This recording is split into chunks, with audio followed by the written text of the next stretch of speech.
పోరాటం చేయలేకపోతుండ్రో ప్రజలకు సమాధానం చెప్పాల్సిన అవసరం ఉన్నది.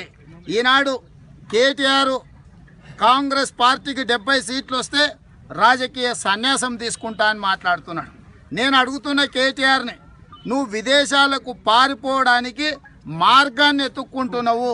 వచ్చే ఎన్నికలల్లో కాంగ్రెస్ అధికారంలోకి వస్తే కమిషన్ భగీరథ మీద ప్రాజెక్టులు, ఇరిగేషన్ ప్రాజెక్టుల రీడిజైనింగ్ల పేరు మీద వేల కోట్ల రూపాయలు లంచాలు మింగినవు కదా, ఆ లంచాలు కక్కిస్తారని, జైలు ఊచలు లెక్క పెట్టాల్సి వస్తుందని, ఓడిపోతే రాజకీయ సన్యాసం తీసుకుంటా అని ఈరోజు కేటీఆర్ గారు మాట్లాడుతున్నారు.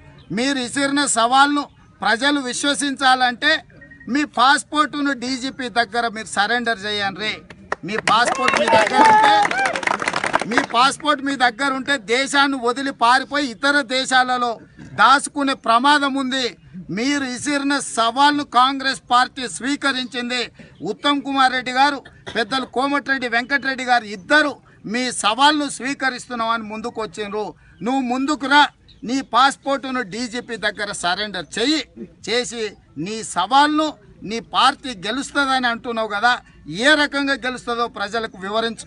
నేను అడుగుతున్న కేటీఆర్, నువ్వు ఇస్తా అన్న డబుల్ బెడ్రూమ్ ఇల్లు ఇవ్వలేదు, చేస్తా అన్న దళిత ముఖ్యమంత్రిని చేయలేదు, దళితులకు 3 ఎకరాలు ఇవ్వలేదు, గిరిజనులకు 3 ఎకరాలు ఇవ్వలేదు, మైనారిటీలకు 12% రిజర్వేషన్లు ఇవ్వలేదు. ఏంటండి, వీడియో నచ్చిందా? అయితే ఓ లైక్ వేసుకోండి, లేదంటే ఓ కామెంట్ చేయండి. ఎప్పటికప్పుడు మా వీడియోస్ చూడాలంటే సబ్స్క్రైబ్ చేసుకోండి.